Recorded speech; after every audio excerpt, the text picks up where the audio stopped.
और ये जेनजी आंदोलन के श्रेय ले लक रासवा पार्टी। अभी रासवा पार्टी कैसे श्रेय ले सकता, ये तो हम आश्चर्य के बात बा। काहे कि 2 दिन पहले वो जेल में बंद रहे तो सारा अभियोग लागल बा।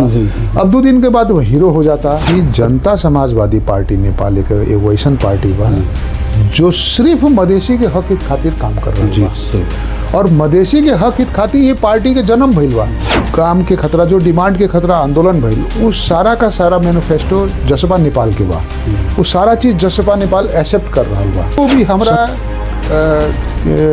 कंपनी में इंडियन आदमी अगर वो जो लिखले रहन वो आके खोज दिए तो हम रिजाइन कर दे। एगो जब वोटिंग जब होला तो एक आदमी मेच्योर तरीका से देखेला कि देश के भविष्य कहाँ कौन हाथ में सुरक्षित बा, वही तरीका से देख के लोग वोटिंग करेला।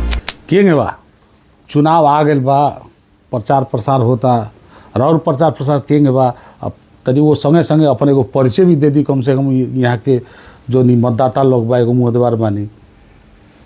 नमस्कार, हम अशोक कुमार टेमानी, बीरगंज महानगर पालिका 10 में हम रहनी और समाजवादी जनता पार्टी नेपाल के हम प्रतिनिधि सभा के उम्मीदवार बानी, पर्सा 2 नंबर क्षेत्र से। तो मधेसी दल से पहले बार चुनाव लड़ा था नहीं, कैसन माहौल लगा था रुआ कृपाली? हम मधेसी दल में 9-10 बरस से बानी। जी जी। और संगठन विस्तार के हमार शौक बा। जी जी। तो संगठन विस्तार करे खतरा ये पार्टी में हम काम करत रहनी है। लेकिन निर्देशन भइल कि चुनाव लड़े के बा, हम तैयार ना रहनी। लेकिन निर्देशन का भइल कि पर्सा जिला के डेवलपमेंट नहीं हो रहल जी। और पर्सा जिला के हमने के आर्थिक राजधानी बोले नहीं, और ये आर्थिक राजधानी द्रुत गति से नीचे जा रहल बा।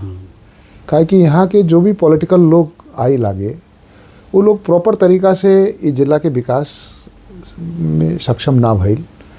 और अगर यही दृष्टिकोण अगर कंटिन्यू रही तो हमने के आर्थिक राजधानी के जो खिताब बा वो छीन जाई। दोसर जिला में आर्थिक कार्यक्रम, आर्थिक एक्टिविटीज बढ़ रहा बा।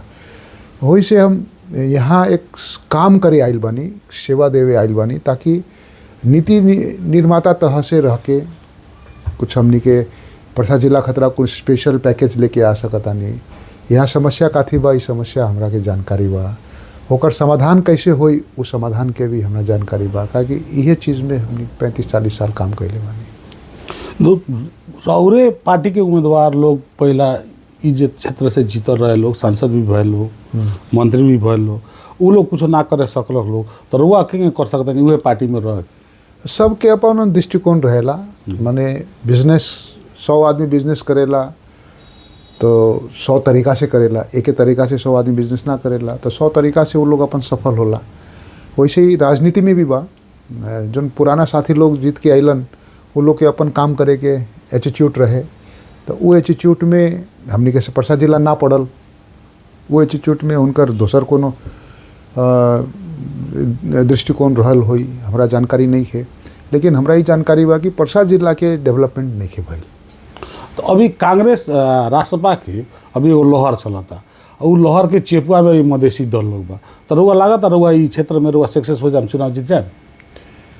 अब रासपा के लोग नज़दीक से देख रहल बा। लहर तो बाटे, जेनजी आंदोलन भइल होकर एगो सिंबल रासपा हो गई। अभी कैसे हो गई ये भी एक आश्चर्यचकित बा। काहे कि जेनजी कहे के मतलब तो एगो एज ग्रुप बा जो हर पार्टी में बा। और जसपा नेपाल जेनजी आंदोलन के जितना भी मेजर रहे, जितना भी उन लोग के डिमांड रहे, जो काम के खतरा, जो डिमांड के खतरा आंदोलन भइल, उस सारा का सारा मैनिफेस्टो जसपा नेपाल के बा।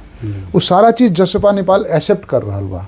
संघीयता के बात बा, समानता के बात बा, समाज उत्थान के बात बा, या इक्वलिटी के बात बा, या दलित, मुस्लिम, आदिवासी जनजाति के एगो उत्थान के बात बा, मधेसी के एगो देश में होकर पहचान के बात बा। ये सारा चीज़ जेनजी आंदोलन से उठल रहे, ये सारा चीज़ जसपा के रोड मैप में बा। फिर रोड में मतलब कहाँ गलती हो गई जे इतना बड़का आंदोलन वास्तव में जो जनजी के आंदोलन आखिर में जो भयल काठमांडू में, तो कहाँ गलती हो गई पार्टी से तो इतना बड़का आंदोलन भयल? अभी आंदोलन तो जेनजी जो फ्रस्ट्रेशन बा, जैसे माओवादी लोग आंदोलन कैले रहे तो वो फ्रस्ट्रेशन रहे हो बेरा के जो राजनीति रहे वो डेवलप ना करत, देश के डेवलप ना करे सकल है, हो से माओवादी सर्वहारा लोग आंदोलन में अइलक। बाद में आंदोलन कैला के बाद में जब राजनीति में अइले तो स्वरूप बदल गई, अलग बात बा। तो जेनजी भी जोन बा वो फ्रस्ट्रेशन के बाद ही आंदोलन भइल कि देश में विकासे नहीं के होत और सारा युवा विदेश पलायन कर रहल बा, सारा लोग के घर छोड़े के पड़ता, सारा लोग बिचल्ली में हो गई, देश में कमाए खाए के स्थिति पैदा नहीं के होत।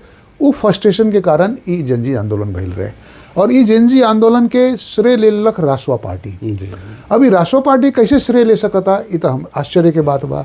काहे कि 2 दिन पहले वो जेल में बंद रहे तो सारा अभियोग लागल बा, अब 2 दिन के बाद वो हीरो हो जाता। जो आदमी कामे नहीं कर सकल, मान ली कि जो आदमी अपन टेन्यूर में जो जनता के वोट लेकर के वो मेयर में इलेक्ट भइल बा, 5 बरस कसम खैले बा, शपथ खैले बा कि हम मेयर के काम, जनता के काम करें, बीच में छोड़ के दोसर अपॉर्चुनिटी में जाता। तो वो जेनजी के एक आइकॉन कैसे हो सकता, ये चीज़ मतलब एवढा सिस्टम से ये चीज़ समझ में नहीं खे आवत हमरा। तू लोग तो नया पार्टी, नया दल, नया पार्टी का होकर नया पार्टी के प्रचार, जबकि वो लोग तो नया पार्टी तो ना। अब जनता ये तो समस्या बा। अभी जनता जो घंटी भइल बा तो घंटी में लोग जब रिव्यू कर रहल बा, सोच रहल बा ई विषय में, तो कुछ दिक्कत नहीं है। एगो कोई हर पार्टी के एगो पुराना हिस्ट्री बा, सही बात, ठीक बा। वो 20 गो काम खराब कैले हुई तो 10 गो काम निमनो कैले हुई, 5 गो काम निमन कैले हुई, तो एगो हिस्ट्री बा नो भाई, ई काम तो कैले बा ई पार्टी। लेकिन ई पार्टी के कोई हिस्ट्री नहीं है। जब हिस्ट्री नहीं है तो लोग कन्फ्यूज हो जाल बा कि भाई हमने के कैसे ई पार्टी के सब, जब कोई हिस्ट्री नहीं है। फिर कहा कि बहुत अनमेच्योर्ड एज ग्रुप बा, छोटा एज ग्रुप है में लागल बा। तो ये एगो वो एज ग्रुप से अगर पार्टी सत्ता में आ रहल बा तो वो जो एज ग्रुप बा 18, 20 साल, 22 साल के एज ग्रुप बा, वो सत्ता में कैसे आई, वो कैसे काम करी। तो ये सारा देश के एगो चांसों को विषय बा कि ये का हो रहल बा, नया परिवर्तन जो हो रहल बा। हमने के बांग्लादेश में भी देखनी, वहाँ भी रहे, लेकिन वहाँ पे 6 गो सीट में सिमट गई। तो एगो जब वोटिंग जब होला तो एक आदमी मेच्योर तरीका से देखेला कि देश के भविष्य कहाँ कौन हाथ में सुरक्षित बा, वही तरीका से देख के लोग वोटिंग करेला। कहीं ना कहीं रुआ मधेसी दल में बानी, कहीं ना कहीं रुआ एहसास ना होखेला जे मधेश आंदोलन के बाद में मधेश के तो उपलब्धि तो बहुत भर, बहुत लोग सरकारी रोजगारी से लेके बहुत ऐसा उपलब्धि मिलल, तो वो चीज़ के मधेसी दल कैश करे ना सकल, कहीं ना कहीं रुआ एहसास लागेला उपलब्धि तो भइल बनू। तो ना देखिए, बहुत बड़ा उपलब्धि बा। हम तो का कहे नहीं कि जनता समाजवादी पार्टी नेपाल एक वैसन पार्टी बा जो सिर्फ मधेसी के हक हित खातिर काम कर रहा बा, और मधेसी के हक हित खातिर ये पार्टी के जन्म भइल बा। और जितना भी आंदोलन कैले बा वो मधेसी के हक हित खातिर कैले बा। मधेश आंदोलन एकर सबसे बड़ा एक उदाहरण बा कि मधेश आंदोलन के बाद में प्रदेश के नाम मधेश पहचान के आधार पर प्रदेश के नाम भइल। और संहिता के जोन बात ही कैलक तो संहिता हमने के मिलल। पहले काठमांडू के मतलब नेपाल होत रहे, नेपाल के मतलब काठमांडू होत रहे। अभी का बा 7 गो राजधानी बनल बा, तो डिसेंट्रलाइजेशन भइल बा, 7 गो राजधानी भइल बा, 7 गो प्रदेश भइल बा, तो सारा प्रदेश में कुछ डेवलपमेंट वर्क चल रहल बा। तो ई जनता समाजवादी पार्टी के कारण बा, ई मधेश आंदोलन के कारण बा। और मधेसी जनता के बच्चा लोग लोक सेवा आयोग में पास करके आज सरकारी हाकिम बन रहल बा। ये कहाँ से भइल? ये मधेश आंदोलन के बाद में भइल बा। ऐसा लगायत बहुत किस्म के भत्ता बा, मधेसी के रिजर्वेशन कोटा मिलल, तो बहुत सारा चीज़ मिलल बा, नहीं मिलल नहीं है। लोग भूले की आदत हो गई बा। ये ना भूले के चाही कि हमरा खतरा कोई लड़ रहल बा और हम ओकरा भूल जाई, तो ये बात ठीक नहीं है। ये बात हम जनता के कहे के चाहें कि रउआ लगा खतरा जो दल लड़ रहल बा ओकरा रउआ के याद रखे के चाही।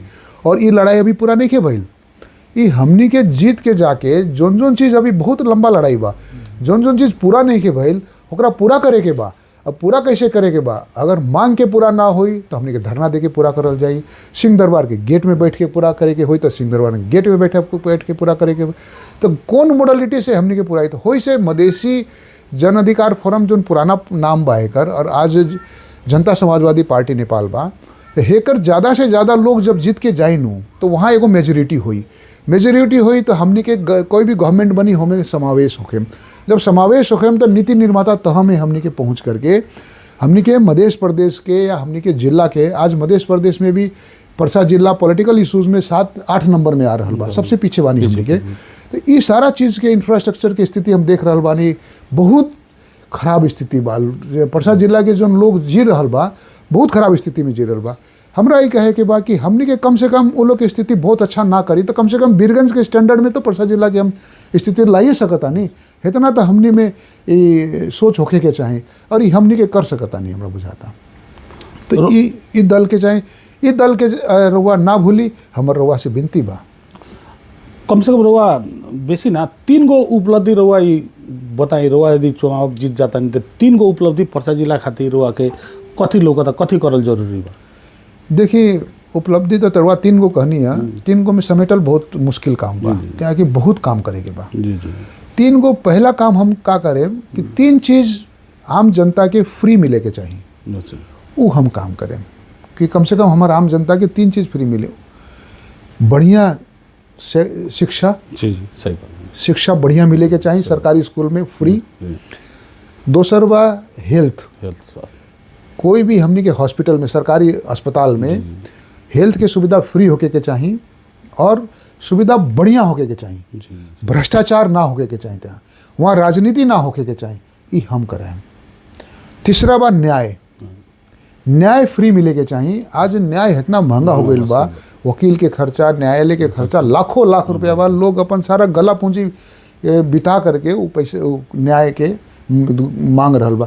जोन देश में न्याय पैसा में बिकेला वहाँ कभी भी जनता के न्याय ना मिली, वैसे वो न्याय फ्री होके के चाहिए। तो पहला ये 3 चीज़ खतरा हमरा लड़े के बा और लड़ के जनता के हमरा देवे के बा। दूसरा का बा कि इंफ्रास्ट्रक्चर बहुत जरूरी बा, जो नहीं के आज 20 साल से पुल बन रहा बा। आज देखिए रवा परसा गढ़ी के साइड में देखिए पुल बन रहा बा, 20 साल से तैयार नहीं हुए। वो सब तो दायित्व राज्य के दायित्व बानो, वो सब शेमफुल बा। यदि हमने नहीं करा सकते हमने नालायक बानी, तो ये चीज़ के हमने के करे के बा पूरा। दूसर बा कि हमने के जो रोजगार युवा लोग बा वो विदेश पलायन हो रहा बा, हमने के लगे रोजगार देवे के कैपेसिटी घट रहा बा, वो कैपेसिटी के बढ़ाए के बा। हम ये अनाउंस कैले बानी, हमारे पेपर में भी बा कि हम अपन 5 साल के टेन्योर में 10,000 रोजगारी हम पैदा करें। वो कैसे पैदा हुई ये हमारा मालूम बा। तो ये जो बेसिक चीज़ सब बा ये हम पहले ख़त्म करें। किसान के भी बहुत समस्या बा, बीज के मल के बहुत समस्या बा, खेत में पानी के समस्या बा, तो बाकी बहुत सब सेमोन्टेशनली हमरा सारा चीज़ के काम के करे के बा। और ये काम कैसे होई ये हमारा जानकारी बा।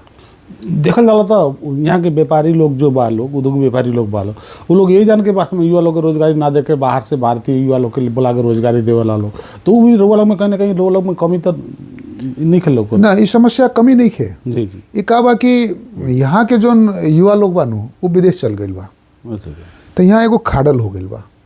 अभी रोजगारी चाहिए तो भाई रोजगारी कैसन चाहिए, पलदार तो नानू चाहिए भाई, ओकरा मतलब टेक्निकल कुछ तो चीज़ चाहिए, कंप्यूटर स्किल चाहिए ओकरा, कम से कम ओकरा ड्राइविंग में मोटरसाइकिल के ड्राइविंग हो, कंप्यूटर में भी बहुत सारा चीज़ बा, पैकेज वगैरह बा, एक्सेल बा, वर्ड बा।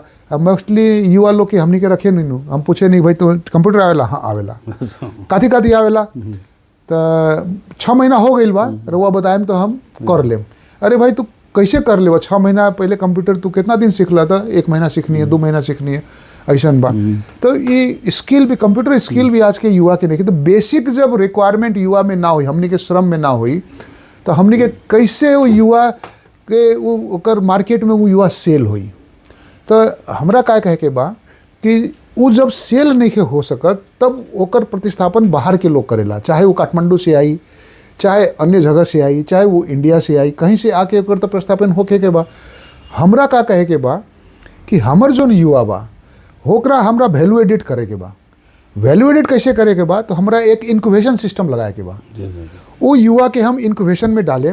और आज के हमरा रिक्वायरमेंट क्या बा, अकाउंटेंट के रिक्वायरमेंट बा, सेल्स के रिक्वायरमेंट बा, एडमिनिस्ट्रेशन के रिक्वायरमेंट बा, लेथ मशीन के रिक्वायरमेंट बा, प्लम्बर के रिक्वायरमेंट बा, मशीन ऑपरेटर के रिक्वायरमेंट बा, lots of requirement is there. तो बहुत रिक्वायरमेंट वहाँ बाटे, लेकिन वो वैसन युवा हमनी के तैयार करे के पड़ी। जब तैयार हो जाए तो हमनी के मिस मैच ना हुई, मैच हो जाए। तो बाहर के मंगाए के जरूरत ही नहीं है। बाध्यता बा बाहर के भी, जैसे कोई लिखले रहे कि हमार ऑर्गेनाइजेशन में हम यहाँ चुनाव लड़ता नहीं और हमारा ऑर्गेनाइजेशन में इंडिया के लोग के हम काम देले बानी। अगर हम रवे न्यूज़ चैनल के माध्यम से हम जवाब दे के तानी, अगर एगो भी हमारा कंपनी में इंडियन आदमी अगर वो जो लिखले रहन वो आके खोज देन तो हम रिजाइन कर दें। एगो भी सिंगल वन एगो भी इंडियन आज के डेट में हमारा ऑर्गेनाइजेशन में नहीं है। लेकिन अब लिखे वाला कोई प्रतिद्वंदी के लिखवा देले होई, वो अलग बात बा। लोग रिसर्च भी ना करेला, अनुसंधान भी ना करेला। चली वोट तो मांगते बानी, केंगे बात तब कृपाली हम जीत रहल बानी जी। जितना भी विद्युत समाज बा, पढ़ल लिखल समाज बा, वो सारा एनालिसिस कर रहल बा। और वो हमर इतिहास देख करके, हमर छवि देख करके, हम आज तक 40 बरस हम सामाजिक संस्था में काम कैले बानी, उद्योग वाणिज्य संघ में काम करने, बहुत 12-13 संस्था में अध्यक्ष होके निकलने बानी। एक जगह भी हमारा कहीं भी दाग नहीं है, कहीं भी छवि खराब नहीं है, न कोई से झगड़ा बा, न कोई से झंझट बा। हम जहाँ भी रहनी है एक डेवलपमेंट मॉडल में काम करनी है। और आज हम हमार मतदाता के आज ये कहे के चाहें कि हम आज भी रुआ काम करे यहाँ आइल बानी, नेतागिरी करे नहीं आए, हम सेवा करें और डेवलपमेंट मॉडल में, विकास के मॉडल में हम काम करें और विकास करके छोड़ें। इतने हम कहे के चाहता नहीं। चलिए आज रुआ से बातचीत भर, हम संग शुभकामना बा। धन्यवाद। जीत के आइए, फिर रुआ संग इंटरव्यू ले के मौका मिलो जरूर। खुशी लागल। जल्द। Thank you.